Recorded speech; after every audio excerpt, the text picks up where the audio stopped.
Class 12 physics chapter number 1 numericals. कल हमने इसका कुछ क्वेश्चन किया था, आज इसके बाद वाला क्वेश्चन बनाएंगे ना। जो पीडीएफ दिया था उस पीडीएफ में से कुछ क्वेश्चन को हमने बनाया था। क्वेश्चन नंबर 10वां पर आए थे ना, 9 क्वेश्चन कल खत्म किए थे। सॉरी 10वां क्वेश्चन हुआ था, 11वां में आए हूँ। देखो 11वां नंबर का क्वेश्चन क्या बोला है। ऊन से रगड़े जाने पर कोई पॉलीथीन का टुकड़ा 3 × 10⁻⁷ कूलाम से आवेशित किया गया इलेक्ट्रॉन की संख्या ज्ञात कीजिए। क्वेश्चन समझ में आया। देखो ऊन से रगड़ रहे हैं किसको, एक पॉलीथीन के टुकड़े को, तो 3 × 10⁻⁷ से क्या कर रहे हैं, आवेशित कर रहे हैं। इलेक्ट्रॉन की संख्या ज्ञात करनी है। इलेक्ट्रॉन की संख्या मतलब n, और इलेक्ट्रॉन पर अपने को पता है एक इलेक्ट्रॉन पर 1.6 × 10⁻⁷ 19 ना। चलो क्वेश्चन 10 दिया है, देखो ध्यान से क्या क्या दिया है। ऊन से रगड़े जाने पर कोई पॉलीथीन का टुकड़ा 3 × 10⁻⁷ कूलाम, मतलब आवेश पता चल गया। Q बराबर 3 × 10⁻⁷ कूलाम पता है।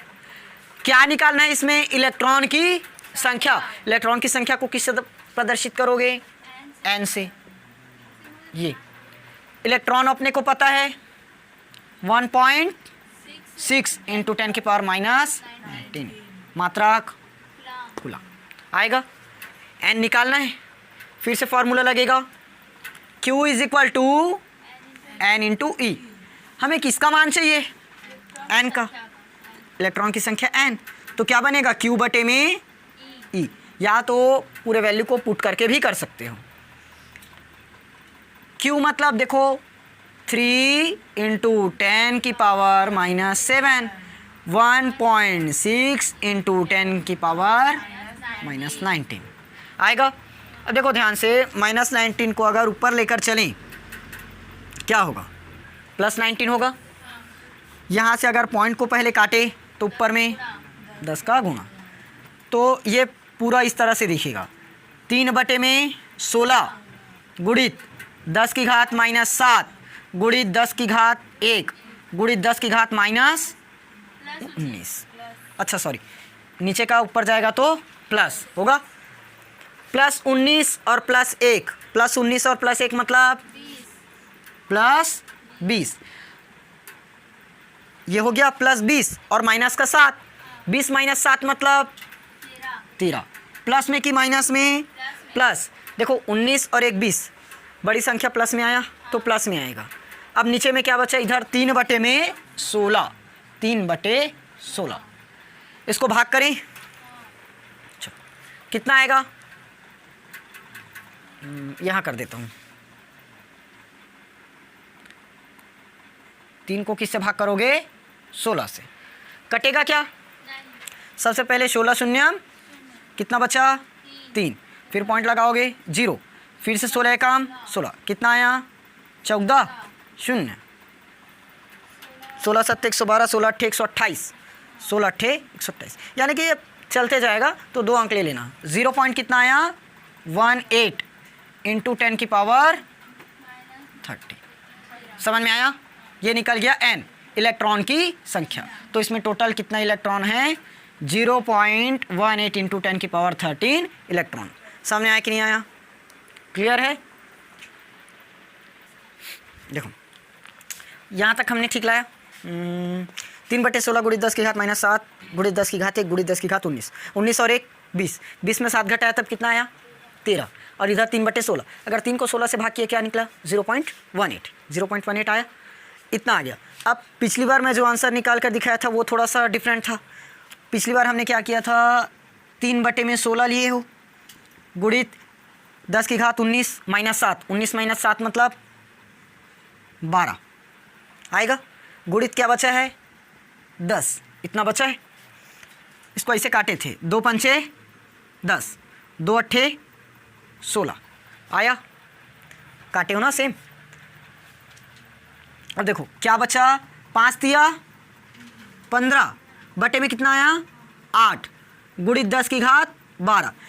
अब 15 को 8 से काट कर देखो, 8 दूनी 16, लगभग पूरा ही कट रहा है, एक शेषफल बच रहा है। इसलिए हम डायरेक्ट काटे थे 8 दूनी 16, 2 इंटू 10 की पावर 12। समझ में आया? देखो अगर हम 15 को 8 से काटने लगे तो 8 दूनी 16, लगभग 16 के करीब पहुंच रहा है, इसलिए हमने उसको पूरा का पूरा वैल्यू 2 मान लिया था। तो आंसर कंफ्यूज मत होना, ये आंसर भी सही है, ये आंसर भी सही है। एग्जैक्टली हमें ये पता नहीं, क्योंकि हम इसको पॉइंट को काट कर इधर 10 की घात 2 कम भी कर सकते हैं। समझ में आया? तो फिजिक्स में यहाँ तक आंसर छोड़ सकते हो, इसको भी ला सकते हो, या तो 2 पॉइंट अंदर भी कर सकते हो, मतलब 2 अंकों को। क्लियर हुआ? समझ में आया कंसेप्ट क्या लगा था?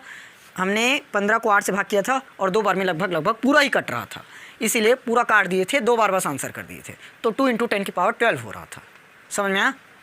2 बार पढ़ाया, दोनों बार लगभग आंसर डिफरेंट आ रहा था, क्योंकि आंसर अब हम लोग याद तो नहीं कर सकते पूरे का, हर बार बनाकर ही देखना पड़ेगा, और किस बार कैसे कैलकुलेशन यूज़ कर रहे हैं वो अता पता नहीं रहता, इसलिए आंसर कई बार बदल सकता है ना, लेकिन आंसर गलत नहीं करेंगे, आंसर वही रहेगा। अब समझ में आ गया? अब नोट कर लो। चलो क्वेश्चन नंबर 12 ये पिछले बार का क्वेश्चन 11 था ना, मैं गलती से 10 कर दिया था, ये क्वेश्चन नंबर 12। कल 10 बना लिया था। चलिए देखें, एक विद्युत द्विध्रुव जिसकी लंबाई 4 सेंटीमीटर है, एक समान विद्युत क्षेत्र 10 की घात 4 न्यूटन कूलाम इन्वर्स से 30 डिग्री पर रखने से 9 इंटू 10 की पावर -2 न्यूटन मीटर का बल आघूर्ण लगता है, द्विध्रुवाघूर्ण की गणना कीजिए। क्वेश्चन अब स्क्रीन पर शो हो जाएगा ना। देखो एक विद्युत द्विध्रुव है जिसकी लंबाई क्या है 4 सेंटीमीटर, लंबाई पता चल गई 4 सेंटीमीटर। एक समान विद्युत क्षेत्र 10 की पावर 4 न्यूटन प्रति कूलाम, NC इन्वर्स लिखा है, उसका मतलब क्या है, न्यूटन प्रति कूलाम ही है, इन्वर्स नीचे में जाएगा तो प्लस में होगा, तो न्यूटन प्रति कूलाम विद्युत क्षेत्र दे दिया है, और 30 डिग्री पर रखने से थीटा का मान भी दे दिया है, कितना डिग्री 30 डिग्री। 9 इंटू 10 की पावर -2 न्यूटन मीटर का क्या लग रहा है, बल आघूर्ण। बल आघूर्ण पता है किससे दर्शाते हैं, द्विध्रुव आघूर्ण की गणना करनी है। क्या चीज़ निकालना है, द्विध्रुव आघूर्ण। समझ में आया? चलो अरे मैं कहाँ रख दिया, सबसे पहले पूरा देखते हैं दिया क्या क्या है। दिया है एक विद्युत द्विध्रुव जिसकी लंबाई क्या है 4 सेंटीमीटर। अब द्विध्रुव की लंबाई कितना सेंटीमीटर, 4 सेंटीमीटर।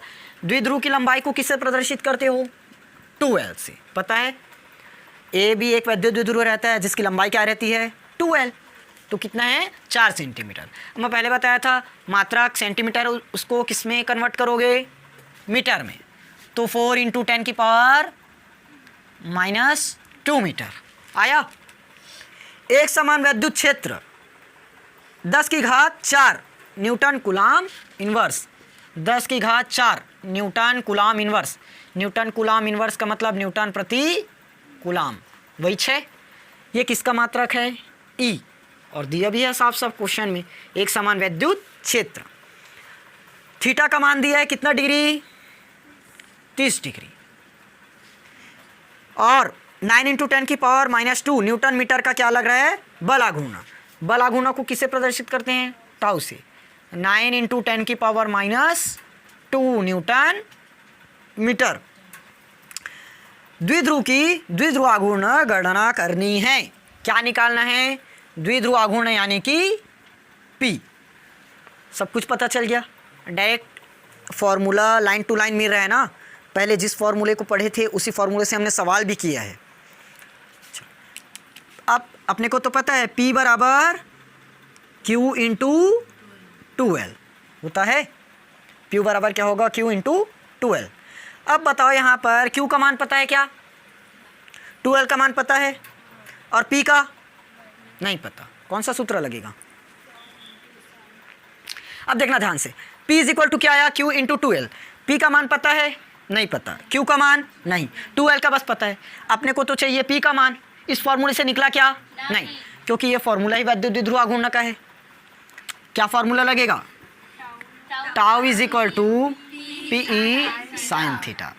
ठीक, टाउ इज इक्वल टू क्या आया, PE साइन थीटा। सबका वैल्यू पुट करो। टाउ का मान 9 इंटू 10 की पावर -2, P का मान फाइंड करना है, E का मान 10 की पावर 4, साइन थीटा का मान 30 डिग्री।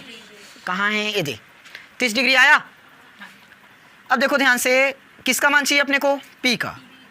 खैर अभी पी का पी रखो 10 की घात 4। साइन 30 का मान 1/2। इधर क्या है 9 इंटू 10 की पावर -2। समझ में आया, ये हुआ P। 9 इंटू 10 की पावर -2 हो गया। इधर 10 की घात 4/2 है, इधर आएगा तो 2/10 की घात 4 होगा। समझ में आया ना, क्यों हुआ, क्लियर है। अब 9 दूनी 18, 10 की घात 4 ऊपर जाएगा तो 10 की घात -4 होगा। समझ में आया, तो ये हो गया हमारा 18 गुणित 10 की घात -4 और 10 की घात -2 कितना आएगा, 10 की घात -6। क्या निकला, P। P का मात्रक, P का मात्रक जल्दी बताओ क्या है, coulomb into metre, coulomb metre. ये आ गया हमारा आंसर।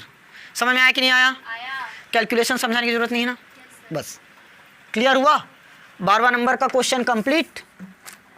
चलो नोट करो जल्दी, इसके बाद 13 का क्वेश्चन बनाते हैं। देखें क्वेश्चन नंबर 13 चेक करो। वायु में एक दूसरे से 30 सेंटीमीटर दूरी पर रखे दो छोटे अविशित गोले पर क्रमशः 2 इंटू 10 की पावर -7 कूलाम और 3 इंटू 10 की पावर -7 कूलाम आवेश है, इनके मध्य बल कितना है ये बताना है। देखो क्या क्या दिया है, वायु में एक दूसरे से 30 सेंटीमीटर दूरी पर रखा है, मतलब हमें क्या पता चल गया, दूरी पता चल गया, कितना दिया है 30 सेंटीमीटर। दो गोला दिया है, एक गोले पर कितना आवेश 2 इंटू 10 की पावर -7, दूसरे गोले पर 3 इंटू 10 की पावर -7। हमें क्या निकालना है, इस पर लगने वाला बल। चलो पहले बनाते हैं 13 ना। वायु में एक दूसरे से 30 सेंटीमीटर दूरी पर रखा है, तो दूरी पता चल गई कितना सेंटीमीटर, 30 सेंटीमीटर। अब हम इसको कन्वर्ट करेंगे सेंटीमीटर को मीटर में, तो 1 सेंटीमीटर बराबर 10 की पावर -2 मीटर, ये तो पता है। तो 30 सेंटीमीटर बराबर 30 गुणी 10 की घात -2 मीटर होगा। मैं इसको ऐसे लिख सकता हूँ क्या, 3 गुणी 10 की घात -2। एकदम बेसिक से समझाना पड़ रहा है, देखना। 3 इंटू 10 की पावर -2 और ये +1, ये माइनस नहीं है ना, प्लस है। -2 + 1 मतलब -1 मीटर आ गया। हमने यहाँ तक सॉल्व कर दिया। अब हमें क्या दिया है, दो गोला दिया है जिस पर आवेश है। पहले पर कितना आवेश है, 2 इंटू 10 की पावर -7 कूलाम। बताओ इसको भी चेंज करोगे क्या, पहले से कूलाम में है तो नहीं करेंगे। Q2 बराबर 10 की पावर -7 कूलाम। हमें क्या निकालना है, इसके मध्य लगने वाला बल। फिर से वही प्रमेय लगा, ये सॉरी जो थ्योरी पढ़े थे ना, डेरिवेशन, कूलाम का नियम। F बराबर 1/4 पाई एप्सिलॉन Q1 Q2 बटे में R²। F का F, इसका मान हमें पता है पहले से, 9 इंटू 10 की पावर 9।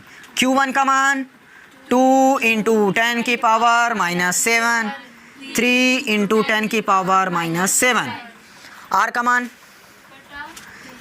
3 कहाँ है, 3 इंटू 10 की पावर -1 आया, और पूरे का स्क्वायर।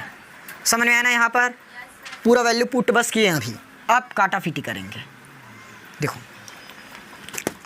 F 9 गुणित 3 दूनी 6 चलेगा ऐसे, क्योंकि 3 का वर्ग 9 करोगे तो 9 कट जाएगा, इसलिए मैंने ऐसे कर दिया, नहीं तो डायरेक्ट गुणा भी कर सकते हो।